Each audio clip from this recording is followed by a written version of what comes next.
दिन था। अब लोग मस्त हुए होली खेल रहे थे। तभी अचानक वहाँ एक चुड़ैल आ गई। उसका शरीर जल रहा था। लोग आपस में रंग फेंकने और लगाने और नाचने गाने में इतने मशरूफ थे कि उन्हें पता ही नहीं था कि उन सबको एक चुड़ैल देख रही है। मुझे दुख देकर ये अब होली के आनंद ले रहे हैं और मैं सालों से इस आग में तड़प रही हूँ। इन लोगों को देखो, बेशर्मी की हद पार करके नाच रहे हैं। अब इनको सबक सिखाना ही पड़ेगा। जब तक इन्हें सबक नहीं मिलेगा ये नहीं सुधरेंगे।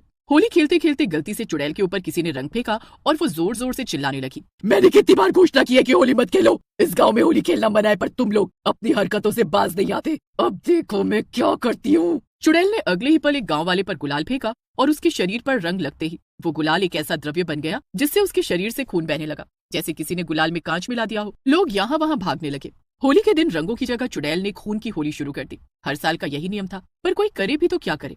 चुड़ैल इतनी शक्तिशाली थी कि कोई उसके आगे कुछ नहीं कर सकता था। अभी मैं जा रही हूँ, पर याद रहे कोई होली कभी नहीं खेलेगा इस गांव में, वरना मैं रंगों को खून से बदल दूंगी और ये होली खुशियों की नहीं बल्कि खूनी होली बन जाएगी तुम लोगों के लिए। तुम्हारे अपने ही तुम्हारे रंग में रंगे हुए नजर आएंगे। कहकर चुड़ैल तो चली जाती है, पर उन लोगों के मन में दहशत बैठ जाती है। उत्तर प्रदेश का रतनपुर गांव, जो कभी अपनी खुशहाली और उत्सवों के लिए जाना जाता था, अब एक भयानक खौफ के साए में जी रहा था। कुछ दिनों पहले ही गांव में एक नया परिवार आया था।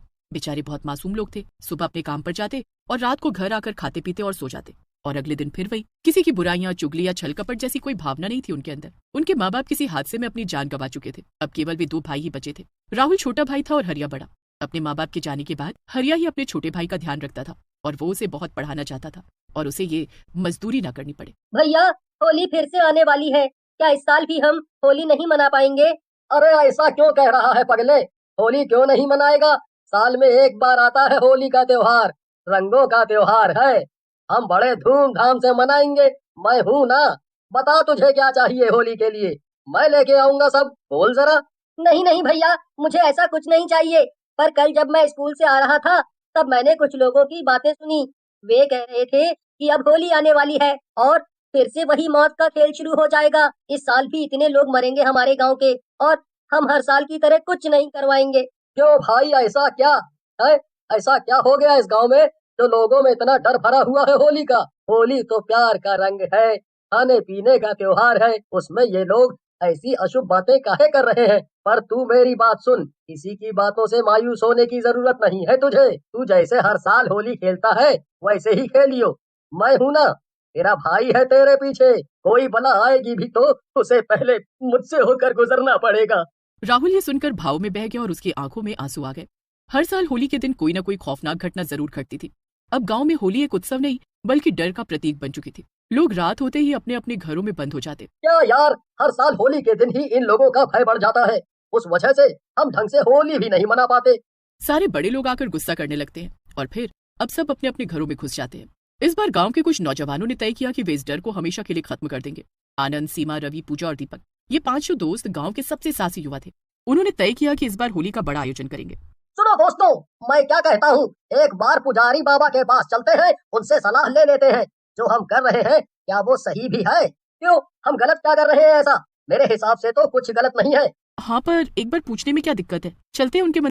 वे लोग मंदिर में पुजारी बाबा से मिलने जाते हैं, पर वहाँ जाकर उन्हें पता चलता है कि बाबा तो 2 दिन से मंदिर आए ही नहीं। मंदिर में साफ सफाई करने वाले ने बताया कि उन्हें 2 दिन पहले देखा था। लेकिन अंकल, 2 दिन पहले जब वो आए थे तो कुछ कहा क्या उन्होंने आपसे?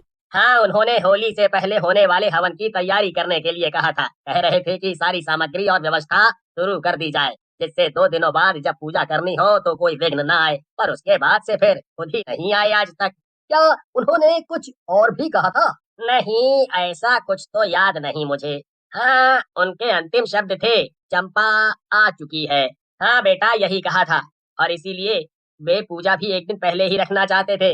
रवि और बाकी दोस्त अब पुजारी बाबा के गायब होने की बात से थोड़ा डर गए और भी बातें करते हुए जाने लगे। सीमा बाथरूम से हाथ मुंह धोकर निकली तो उसने अपने आंगन में एक औरत की परछाई देखी। कौन है? कौन है वहाँ? कोई बोलो तो कौन है? सीमा सहमते हुए थोड़ा आगे बढ़ी और हिम्मत करके परछाई के पास गई, पर ये क्या, वहाँ कुछ नहीं था। लेकिन जब पास जाकर देखा तो वहाँ खून के निशान थे। सीमा डर गई, पर उसने किसी से कुछ नहीं कहा।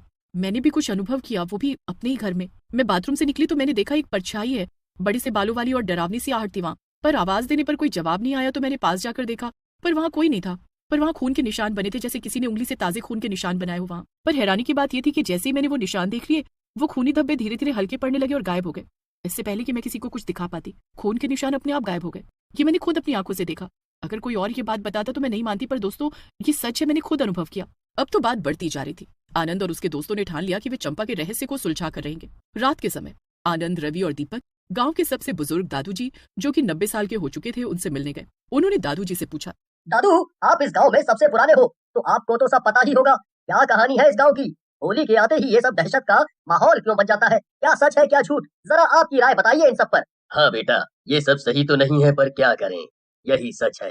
होली के करीब आते आते चंपा अपने होने का एहसास करवाने लगती है, और करवाए भी क्यों ना, उसके साथ किया ही गलत था इन लोगों ने। ऐसा क्या हुआ था उसके साथ? और ये चंपा कौन है? गांव के बुजुर्ग कहते थे कि ये सब चंपा की आत्मा का श्राप था। चंपा एक गरीब विधवा थी, जिसे मेरे जन्म के भी 50 साल पहले भूतनी कहकर होली की आग में जला दिया गया था। लोगों का मानना था कि चंपा काला जादू जानती थी और गांव वालों पर अशुभ साया डाल रही थी। लेकिन उसकी मौत के बाद से ही गांव में एक के बाद एक अजीब घटनाएं होने लगी। फिर किन्हीं लोगों से पता चला कि चंपा गांव की एक मासूम महिला थी, जिसका पति एक दुर्घटना में मर गया था। गरीबी के कारण वो दूसरों के घरों में काम करके गुजारा करती थी, लेकिन गांव की कुछ घमंडी औरतों ने पर काला जादू करने का झूठा आरोप लगा दिया, और गांव वालों ने बिना सोचे समझे उसे होली की होलिका में धकेल दिया। ये सुनकर सभी सहम गए, लेकिन अब आनंद और उसके दोस्त इस श्राप को खत्म करना चाहते थे। होली का दिन आ चुका था। गांव वाले डरे हुए थे, लेकिन आनंद और उसके दोस्तों ने गांव के चौक में पंडाल बनाया था होली खेलने के लिए। हवा में एक कर्कश आवाज गूंज उठी, रुको, इस बार की होली आखिरी होगी। आनंद और उसके दोस्त इस दहशत का सामना करने के लिए तैयार थे। अब आनंद को समझ आ गया कि उसे इस श्राप को खत्म करना होगा, वरना हर साल ये खूनी होली चलती रहेगी। गांव के सभी लोग मंदिर में इकट्ठा हुए और एक विशेष पूजा की गई। जैसे ही मंत्र पढ़े गए, चुड़ैल की चीखें गूंज उठी। एक आखिरी चीख के साथ चंपा की आत्मा राख में बदल गई और वो हमेशा के लिए गायब हो गई। गांव में पहली बार शांति महसूस हुई। अब होली पर कोई खून नहीं बहा, रंगों में कोई जहर नहीं मिला और गांव वालों ने खुशी खुशी होली मनाई।